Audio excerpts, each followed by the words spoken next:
Hi, I'm Ian Khan, a host of GX podcast and the video series. We're here at the World Government Summit 2023, and I'm sitting with the one and only Vishal Gondal. Vishal, welcome to the podcast and the video series. How are you doing today? Thanks for inviting me, Ian. I'm really excited to be at the World Government Summit. The energy here is absolutely electrifying. I love it. It's my fourth or fifth time now. I've stopped the count, but this is the place to be if you not only want to know about what future focused governments are doing or what governments are doing about the future, but even if you want to meet people that are making a change in the world. So we are at the right place for sure. Absolutely. And I think governments are now playing a much bigger role in innovation. Previously, governments were the one regulating and blocking innovation. But now we are seeing, and this is one of those events where they're all talking about accelerating innovation, which is completely refreshing. Absolutely. You come from a background of the gaming world, right? You've had your share of startups, successes, mergers and acquisitions, the whole works. You've seen it all. Tell us about your journey in a very short amount of time. Tell us, where did you come from? How did you get started? So I started coding games when I was 16. That hobby ended up me creating one of India's biggest gaming companies. Of course, it's a different story that I dropped out of college, but I have learned every bit of technology and my idea of business by being in the trenches as a startup entrepreneur. When I finally sold my company, I realized that my knowledge of gaming has a lot of relevance to other sectors. And one such area was health. And I was myself struggling with my own health. When I was in college, I was a national volleyball player, fit and athletic. But running a gaming company made me a volleyball myself. I was extremely obese. And that's when I figured out that, hey, I tried diets, I tried all kinds of things, but nothing worked. What actually worked was when I started working with a coach who used to WhatsApp me, tell me do this, do that, eat this, eat that. To cut a long story short, Ian, from being a couch potato, I ended up running marathons, trekking to base camp, Everest base camp, and that's when I connected the dots that the problem in the world is not about data or access. Governments talk a lot about access. We will connect you to this. We will tell you this. The whole world has solved the problem of information. In fact, we have gone to the problem of misinformation. The problem is motivation. The problem is not that people don't know they should not be smoking a cigarette. It's that they're not motivated to do the right behavior. And that's where my gaming background came in. To motivate you to do what you don't want to do. Oh God. So motivation now plays a role in everything, from waking up in the morning to brushing your teeth to dressing up or not, to driving to work, right? To be part of your family. Like, motivation is the fundamental thing, and you touched on a very important topic here. I was going to talk a lot about government services, but it's becoming even a better conversation. Do you think governments today are motivated to create change for citizens? See, I think the best part of today's government is that it is becoming centric to the people. So the way the government needs to think about governance is what is benefiting the citizens of their country and the citizens of the world. So the incentives are differently aligned. Previously, governments were a lot about control and a lot about aspects of building infrastructure, and they thought that this is what is right for the people. But today we are entering an era of social media where people have a voice. They are coming and giving you feedback. They are telling you what they want. So if you have to build a future civilization, people's voice needs to play a very important role. And that's where the alignment of interest comes in. Today the healthcare system is broken. Because it is not lack of money. Billions are being spent in healthcare. The problem is it is actually sick care. And companies are incentivized to sell you medicine, sell you surgeries, and make expensive hospitals. The incentivization is not on how do I prevent you to reach a hospital or manage your illness, which is why the world is suffering from diseases like diabetes and blood pressure and which are completely preventable because Yeah. they're not communicable like COVID-19. Yeah. They are literally happening because of behavior misalignment. Right. Right. And if you remember this game called Pokemon Go, Yeah. Of course. millions of people were roaming around the world, running, walking, just to find their Pokemons. And Yeah. I call that the largest inflection point in the world of health because that proved that by just gamifying a simple thing like go find a Pokemon, Right. you could make millions of people walk, run, and become healthy. Of course. And I remember, and it's still happening, going into parks and finding the Pokemons, my nephews going on Pokemon hunts, and I'm like, oh, at this time, Pokemon hunt. So there's all that. It's like a pop culture revolution that's taken place, right?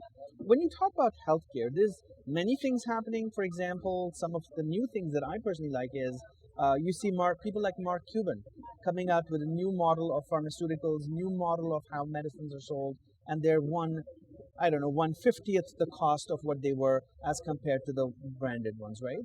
And there's that model happening. And then now you're talking about also the behavioral model, the motivation model.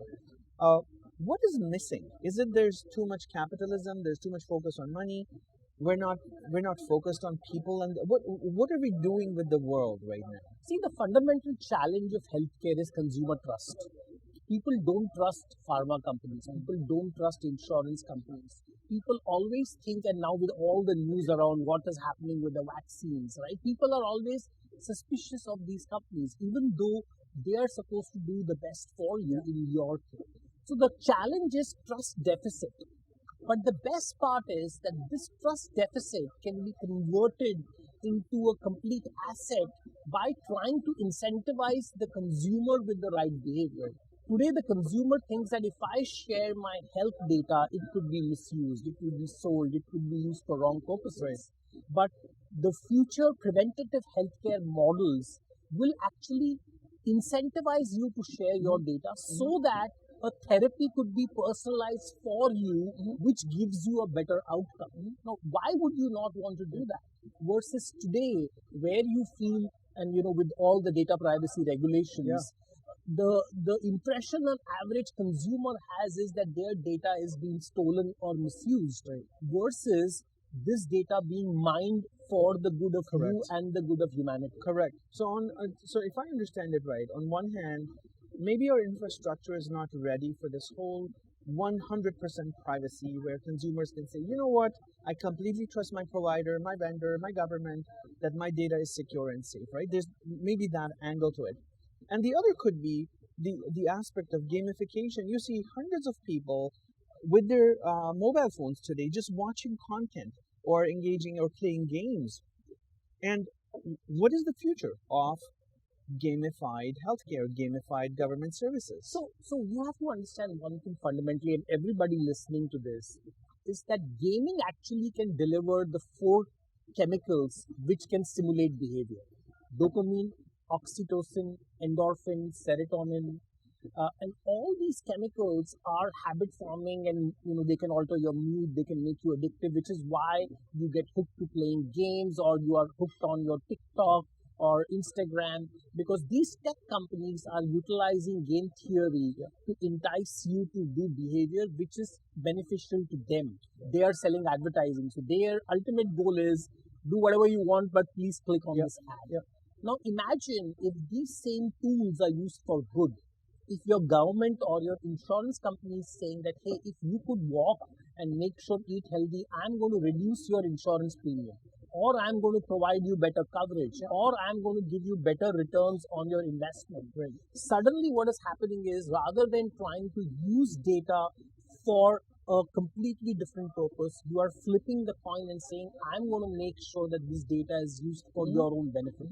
So I think the future of data usage, as well as, in fact, there is a talk around regulating social media, because it is such a, it has more impact than even antidepressant medicines, because it can create such issues.